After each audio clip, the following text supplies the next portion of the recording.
দাম্পত্য জীবন সুখের চাবিকাঠি হলো উভয়কে বুঝতে পারা। স্ত্রীর ভালো রাখা মানেই ভালো খাবার দাবার, ভালো বাসস্থান, স্ত্রীকে ভালো ভালো গিফট এনে দেওয়া এটা নয়। তার আত্মিক শান্তিটাও খুব জরুরি। সবাই বিলাসিতায় সুখী হয় না। একজন স্বামী মানে যার হাত ধরে তার স্ত্রী আজীবন তার সঙ্গে কাটিয়ে দেবে, যার ফলে তার সর্বগুণ থাকা প্রয়োজন। অথচ সমাজ কিন্তু সেই স্ত্রীর পেছনে লেগে তাকে জাজ করতে থাকবে। আপনি জানেন না আপনার স্ত্রীর ত্যাগের গল্প। আপনার চোখে সে সর্বসুখী।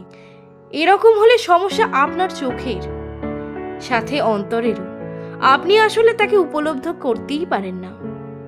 একটা স্বামী শুধু জীবনসঙ্গী নয়, বরং বাবা মায়ের স্নেহের আদরের সেই অংশীদার, সেই কন্যা সন্তানটিকেও কিন্তু নিজের কাছে আনছে। তাই স্ত্রীর উত্তম বন্ধু স্বামীকে হতে হবে। অথচ আপনার মধ্যে কতই না ইগো চলছে। স্ত্রীর উপদেশ যদি শুনতে আপনার শরীর জ্বলে, তাহলে বুঝে নেবেন আপনার শরীরে কিন্তু শয়তান ভর করেছে, অথবা আপনি অহংকারে কাবু হয়ে ফেলেছেন। স্ত্রীর প্রতি স্বামীর যেমন কর্তৃত্ব রয়েছে, স্বামীর প্রতিও কিন্তু স্ত্রীর পুরোপুরি কর্তৃত্ব রয়েছে।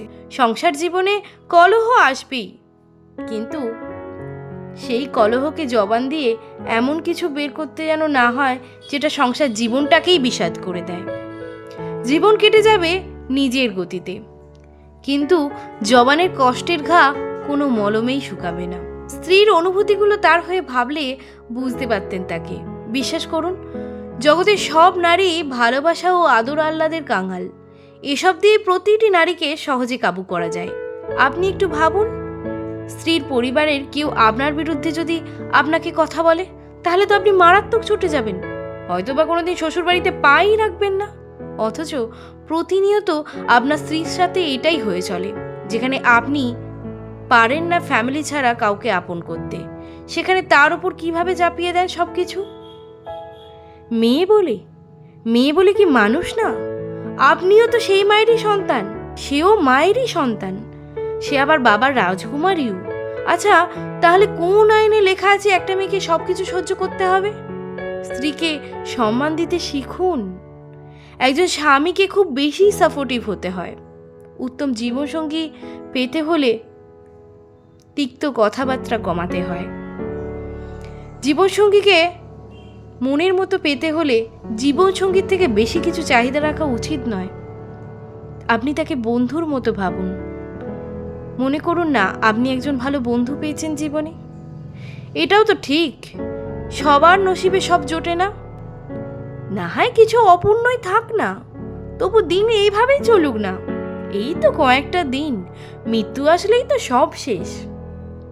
স্ত্রীকে ভালোবাসুন, পরিবারকে ভালোবাসুন, কোনো কোনো ক্ষেত্রে ইগোকে বিসর্জন দিন। এই মেল ইগো একদিন কিন্তু ভয়ঙ্কর হয়ে দাঁড়াতে পারে আপনার জীবনে। কারণ আপনি যাকে স্ত্রী বলছেন, আজ সে আপনার ভালোবাসার মায়ায় পড়েই আপনার সাথে রয়েছে। কোনো স্ত্রী যদি নিজে একা একা চলার অভ্যেস একবার করে ফেলে, তাহলে কিন্তু শেষ বয়সে আপনাকে একাই থাকতে হবে। তখন কিন্তু আর কাউকে পাশে পাবেন না। তাই জন্য সময় থাকতে পরিবারের সমস্ত মানুষকে সমানভাবে গুরুত্ব দিন।